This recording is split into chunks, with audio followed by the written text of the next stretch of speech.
మన ప్రభువైన యేసుక్రీస్తు నామములో మీ అందరికీ శుభములు తెలియచేయచ్చు ఉన్నాను.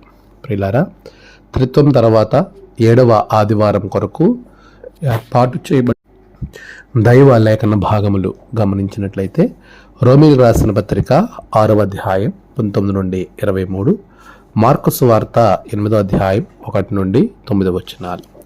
ఈ రెండు పాఠ్యభాగాల ఆధారంగా నేను ఏర్పాటు చేసుకున్న అంశము ప్రభు అయిన క్రీస్తు యేసునందు, through Jesus Christ our Lord, in Christ. త్రియేక దేవుని నామమున మీ అందరికీ మరొక పర్యాయము వందనాలు తెలియజేస్తూ ఉన్నాను. ప్రియులారా, క్రీస్తు యేసునందు అనే అంశము చాలా ఆలోచింపజేయదగిన అంశం. నేటి దినాలలో మనము గమనించినట్లయితే యేసుక్రీస్తు అనే పదము, క్రీస్తు యేసు అనే రెండు పదాల వ్యత్యాసాన్ని కొద్దిగా మనం గమనించే వారంగా ఉండాలి. రెంటిలో పెద్ద గొప్ప వ్యత్యాసము మనకు కనబడదు, కానీ యేసు క్రీస్తు, క్రీస్తు యేసు. పౌలు ఎక్కువగా క్రీస్తు యేసు అని రాయడానికే ఇష్టపడ్డాడు. దానికి కలిగినటువంటి ప్రధానమైన ఉద్దేశం ఏంటంటే, పౌలు యూదా జనాంగం మధ్య యేసుక్రీస్తును మెస్సయ్యగా నిరూపించే ప్రయత్నమే క్రీస్తు యేసు అని సంబోధన. అది ఎలాగో మనం గమనించినట్లయితే, యేసు, జీసస్ అనే పదానికి అర్థము రక్షకుడు. యేసు అనేది నామవాచకం. తన ప్రజలను వారి పాపముల నుండి ఆయనే రక్షించును గనక ఆయనకు యేసు అను పేరు పెట్టుదువు అనే ప్రవచనం రూపేణ ఆ మాట రావడము మత్తయి సువార్త 1వ అధ్యాయంలో 21వ వచనం మనం గమనిస్తాం. క్రీస్తు అనే పదము అది ఎవరు పెట్టింది కాదు. క్రీస్తు అంటే అభిషక్తుడు, క్రైస్ట్. అభిషక్తుడు అనే మాటకు అర్థము మనం యోహాను సువార్త 1వ అధ్యాయం 42వ వచనంలో చూస్తే మెస్సయ్య. మేము మెస్సయ్యను కనుగొంటిమి అని అంద్రేయ పలికినప్పుడు మెస్సయ్య అనే మాటకు అక్కడ చూస్తే అభిషక్తుడు, క్రీస్తు అనేటువంటి అర్థాలను మనం గమనిస్తాం. మత్తయి సువార్త 16వ అధ్యాయం 16వ వచనంలో కూడా మీరు గమనిస్తే పేతురుని యేసు ప్రభువు వారు అడుగుతారు. అడిగినప్పుడు నీవు సజీవమైన దేవుని కుమారుడువైన క్రీస్తు అనే మాట పలుకుతాడు. క్రీస్తు అంటే అభిషక్తుడు, మెస్సయ్య. ఆనాటి దినాలలో యూదులు మెస్సయ్య కొరకు ఎదురు చూస్తున్నటువంటి దినాలు, మెస్సయ్య కొరకు ఎదురు చూస్తున్న దినాలు. మెస్సయ్యను ఎదుర్కోవాలని ఆయన వచ్చి మా అందరికీ కూడా రక్షణ కలిగిస్తాడని ఎదురు చూస్తున్నటువంటి తరుణంలో అంద్రయ్య యేసులో మెస్సయ్యను చూశాడు, యేసులో క్రీస్తును చూశాడు అని మనము ఆలోచన చేయాలి. ఎప్పుడైతే యేసులో మెస్సయ్యను చూశాడో ఆ విషయాన్ని సహోదరుడైన పేతురుకు చెప్పినప్పుడు ఆ మాటలే యేసు అడిగినప్పుడు చెప్పిన విషయాన్ని మనం మత్తయి 16వ అధ్యాయంలో చూస్తాం. అప్పుడు యేసు ప్రభువారు, నీకు మనుష్యులు ఈ విషయాన్ని తెలియచేయలేదు, కానీ పరలోకమందున్న తండ్రే తెలియజేశాడు అనే విషయాన్ని చెబుతూ, పరలోకపు తాళపు చెవులు నీకు ఇవ్వబడతాయి, కేఫా నువ్వు బండ, నీ మీద నా సంఘాన్ని కడతాను అని చెప్పి పేతురును దేవుడు మెచ్చుకోవడం మనం గమనిస్తాం. ప్రియులారా, అంద్రయ్య పేతురుకు చెప్పడం వల్ల పేతురు యేసు ప్రభువుకు చెప్పినట్టుగా ప్రభు అక్కడ ఒప్పుకోవట్లేదు.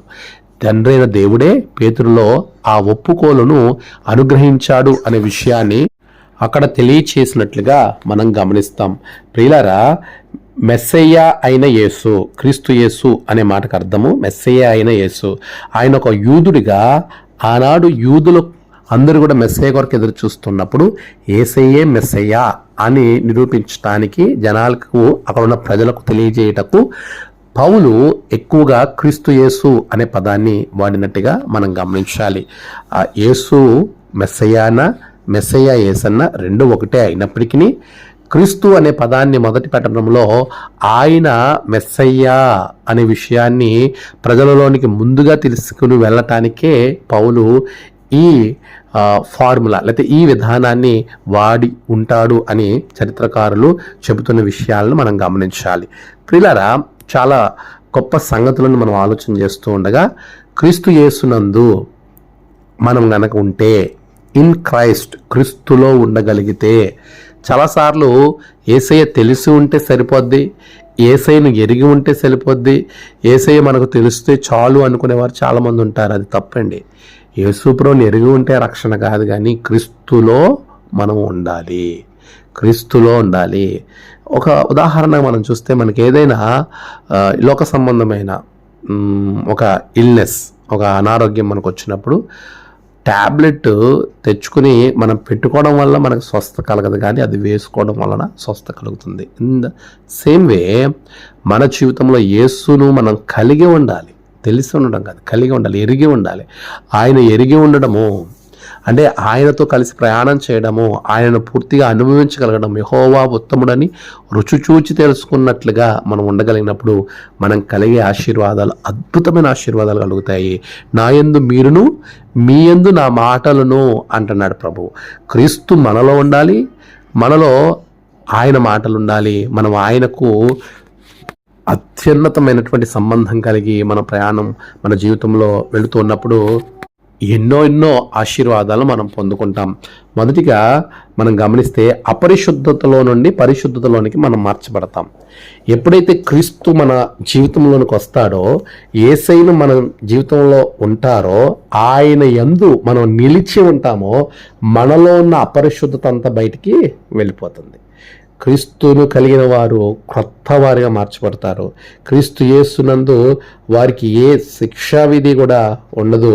వారు ఏంటంటే పరిశుద్ధముగా మార్చబడతారు, పరివర్తనం చెందుతారు. పూర్వ జీవితము, వారి గొంగలి పురుగు వంటి జీవితము, వారి జీవితం ఎలా మార్చబడుతుంది? సీతాకోక చిలుకగా మార్చబడుతుంది అనే విషయాన్ని మనం జ్ఞాపకం చేసుకోవాలి. రోమిలకు రాసిన పత్రిక 6:22 మీ అవయవాలను నీతికి దాసులుగా అంటే దేవునికి అప్పగించాలి.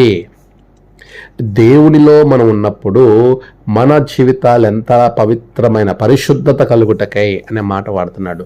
అంటే పరిశుద్ధమైన దేవుడు మనలను పరిశుద్ధులుగా ఉంచటానికి, మనల్ని పరిశుద్ధులుగా మార్చటానికి ఆయన మనకు గొప్ప అవకాశాన్ని అనుగ్రహించాడు. ఎలా అంటే మన అవయవాలన్నీ ఆయనకు అప్పగించడం ద్వారా మీ అవయవాలను సజీవ యాగముగా ఆయనకు సమర్పించుడి. అలా సమర్పించగలగాలి. రోమిలకు రాసిన పత్రిక 12:1-2 చాలా స్పష్టంగా పౌలు మాట్లాడుతూ ఉన్నాడు. ఇప్పుడు మన శరీరాలను, మన శరీర భాగంలో అవయవములన్నీ కూడా దేవునికి అప్పగించాలి. విశేషంగా ప్రియులారా, ఆగస్టు 1 సండే ఫ్రెండ్షిప్ డే అనేది మనం జరుపుకుంటాం. ఈ ఫ్రెండ్షిప్ డే చాలామంది మంచిగా జరుపుకుంటారు. 100% pure friendship love, friends love అనేది అక్కడ మనం చూస్తాం. మరి కొంతమంది దీన్ని ఆసరాగా తీసుకుని వారి అవయవాలను అపవిత్రపరుచుకునే కార్యాల వైపుకు వారు మరల్చబడతారు. ప్రియ విశ్వాసి, మన జీవితంలో మనం ఆలోచన చేయాలని, మనకు నిజమైనటువంటి స్నేహితుడు క్రీస్తు ప్రభువే. ఆయన చెప్పాడు, నేను మిమ్మలను స్నేహితులుగా పిలుచుచున్నాను. నిజమైన స్నేహితుడు ఆయనే. ఆయన మనకి నిజమైన స్నేహితుడిగా ఉన్నప్పుడు, ఆయనకు మన అవయవాలను అప్పగించగలిగినప్పుడు, ఆయనలో మనం స్థిరంగా ఉండగలిగినప్పుడు అపరిశుద్ధతలో నుండి, అపవిత్రతలో నుండి పవిత్రతలోనికి మనము మార్చబడతాం. అది ద గ్రేటెస్ట్ బ్లెస్సింగ్, దేవుడిచ్చే అత్యున్నతమైన ఆశీర్వాదం. రెండవ ఆశీర్వాదం ఏంటో తెలుసా? నీకు ఎప్పుడైతే పరిశుద్ధపరచబడిన జీవితంలోనికి నువ్వు వెళ్తున్నావో, రెండవది శారీరక సంబంధంగా ఏమీ లేని స్థితిలో నుండి సమృద్ధి కలిగేటువంటి, అంటే నీ గిన్నె నిండి పొర్లే స్థితిలోనికి దేవుడు నిన్ను ఆశీర్వదించబోతున్నాడు. చక్కటి ఉదాహరణ జరిగిన సంఘటన మార్కు సువార్త 8:1-9 మనకు కనబడుతున్నాయి. 7 రొట్టెలు, కొన్ని చిన్న చేపలు. ఇవన్నీ కూడా అక్కడ మామూలుగా ఉన్నప్పుడు అక్కడ మనం చూస్తామంటే శిష్యులకు యేసయ్య ఒక ఆజ్ఞిస్తాడు. వారు తిననేమీ లేనందున, వారికి ఏమీ లేదు, తినటానికి ఏమీ లేదు. అలాంటి అక్కడ ఉన్నటువంటి జనాంగం చాలా అధికమైన జనాంగం ఉన్నారు. అక్కడ ఉన్నటువంటి కొద్ది మాత్రమే మనకి అక్కడ రిసోర్సెస్ ఉన్నాయి. అలాంటి పరిస్థితుల్లో యేసయ్య వాటిని పట్టుకుని ఆశీర్వదించాడు, విరిచాడు. వెంటనే అవి అనేక వేల మందికి బ్లెస్సింగ్గా మార్చబడ్డాయి. ఏమీ లేనటువంటి చేతులను, ఎంప్టీ హ్యాండ్స్ను బ్లెస్డ్ హ్యాండ్స్గా దేవుడు మార్చాడు. ఎవరైతే యేసులో ఉంటారో ఆ 7 చేపలు యేసు చేతిలోనికి వెళ్ళాయి. ఆ రొట్టెలు, అక్కడ ఉన్నటువంటి 7 రొట్టెలు, ఆ 7 రొట్టెలు మనం గమనించాలి కదా.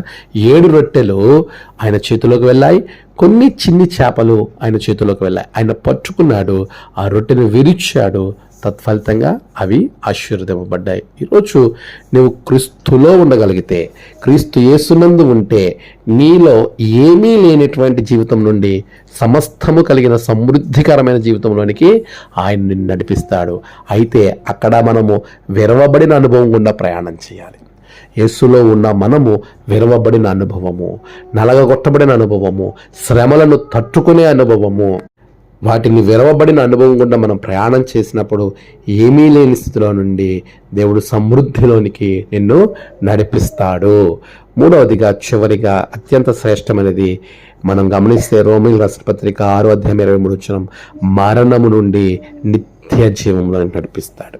ప్రియులారా, ఈ వచనం మనం చదివితే రోమీయులకు రాసిన పత్రిక 6:23 ఏలయనగా పాపం వల్ల వచ్చిన జీతం మరణము, అయితే దేవుని కృపా వరము మన ప్రభు అయిన క్రీస్తు యేసునందు నిత్య జీవము. క్రీస్తు యేసునందు నిత్య జీవము. నువ్వు క్రీస్తు యేసునందు ఉంటే నీకు మరణము కొట్టివేయబడుతుంది, నిత్య జీవంలోనికి వెళ్తావు. యోహాను సువార్త 5:24 అంటున్నాడు, నా మాట విని నన్ను పంపిన వాని యందు విశ్వాసం ఉంచువాడు నిత్య జీవం కలిగిన వాడు, వాడు మరణములోనికి రాక జీవములోనికి దాటి ఉన్నాడు. నిజమే ప్రియులారా, నువ్వు మరణాన్ని దాటి జీవంలోనికి వెళతావు. మరణాన్ని నిన్ను ఏమాత్రము చేయదు. శారీరక సంబంధమైన మరణం గురించి ప్రభు మాట్లాడలేదు, కానీ రెండవ మరణం నుండి నువ్వు తప్పించబడి నిత్య జీవంలోనికి వెళతావు. అట్టి ఆశీర్వాదం పొందుకోవాలంటే నువ్వు క్రీస్తు యేసునందు నిలకడగా ఉండాలి. క్రీస్తు యేసునందు ఉన్న వారికి అపరిశుద్ధతలో నుండి పరిశుద్ధతలోకి వెళ్తారు. క్రీస్తు యేసునందు ఉండే వారికి ఏమీ లేని స్థితిలో నుండి సమృద్ధిలోనికి వెళతారు. క్రీస్తు యేసునందు ఉండే వారికి మరణం కొట్టివేయబడి నిత్య జీవం వైపు వెళతారు. అలాంటి శ్రేష్టమైన నామము యేసు నామము. యేసే మన నిజ స్నేహితుడు. అటువంటి నిజ స్నేహితుడిని మనం కలిగి ఆరాధించినప్పుడు శ్రేష్టమైన ఆశీర్వాదాలు మనకు అనుగ్రహిస్తాడు. ప్రియులారా, ఒకానొక సందర్భంలో మనం గమనిస్తే జోసెఫ్ మెడ్లిగాడ్ స్రివెన్ అనేటువంటి ఆయన యవనస్తుడు వివాహము ఆయనకి కుదిరినప్పుడు నిశ్చితార్థం కొరకు సిద్ధపడుతున్న సమయంలో నిశ్చితార్థానికి పెండ్లి కుమార్తె దగ్గరకు వస్తున్న సందర్భంలో చిన్న పడవ ప్రమాదంలో పెండ్లి కుమార్తె చనిపోద్ది. వెంటనే తల్లి బాధతో తన కుమారుని తీసుకుని వేరే దేశానికి వెళ్తారు. అక్కడ వివాహమైన కొన్ని దినాలకి తన భార్య చనిపోతుంది. తన కొడుకు జీవితం ఎలా అయిపోయిందని తల్లి ఎంతో బాధపడుతూ ఉంటుంది, ఎంతో కుమిలిపోతూ ఉంటుంది. ఆమె చాలా అనారోగ్యానికి గురవుతుండగా రాత్రి జోసెఫ్ మెడ్లిగాడ్ స్రివెన్ అనేటువంటి ఆయన జోసెఫ్ మెడ్లిగాడ్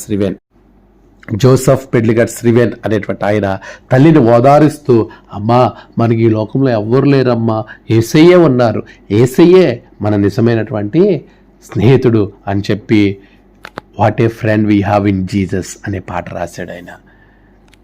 ప్రీతి గల మన యేసుడు ఎంతో గొప్ప మిత్రుడు అనే పాట రాసి ఎంతో ఆదరణ పొందుకున్నాడు. ప్రియులారా, క్రీస్తు యేసునందు మాత్రమే మనకు నిజమైన స్నేహం దొరుకుతుంది.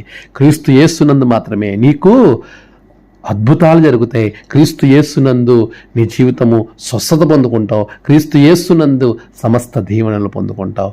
మరి విశేషంగా ఈరోజు మనం ధ్యానం చేసినట్టుగా అపవిత్రత పోయి పవిత్రతలోనికి వెళతావు. మన జీవితంలో ఏమీ లేని స్థితిలో నుండి సమృద్ధిలోనికి వెళతావు. మరణములో నుండి జీవంలోనికి వెళతావు. అట్టి కృప ప్రభు మీకు అనుగ్రహించి నడిపించునుగాక. ఆమేన్. ప్రార్థన. పరిశుద్ధుడా, ప్రేమగల తండ్రి, ఈ స్నేహితుల దినోత్సవ దినమున నీవు నిజమైన స్నేహితునిగా మేము ఎరిగి నిన్ను కలిగి నీయందు స్థిరముగా ఉండి అపవిత్రత కొట్టివేసి పవిత్రమైన జీవితం దయచేయండి. ఏమీ లేని స్థితి కొట్టివేసి సమృద్ధి జీవితం బిడ్డలకు దయచేయండి. మరణమును తీసివేసి ప్రభు నిత్య జీవమును దయచేసి బిడ్డలను ఆశీర్వదించమని యేసు నామమున త్వరలో రామిన క్రీస్తు యేసు పరిశుద్ధ నామమున ప్రార్థించి వేడుకొంచున్నాం తండ్రి. ఆమేన్. తండ్రి, కుమార, పరిశుద్ధాత్మ త్రియేక దేవుని దీవెన మీకు తోడుగా ఉండి నడిపించును గాక. ఆమేన్.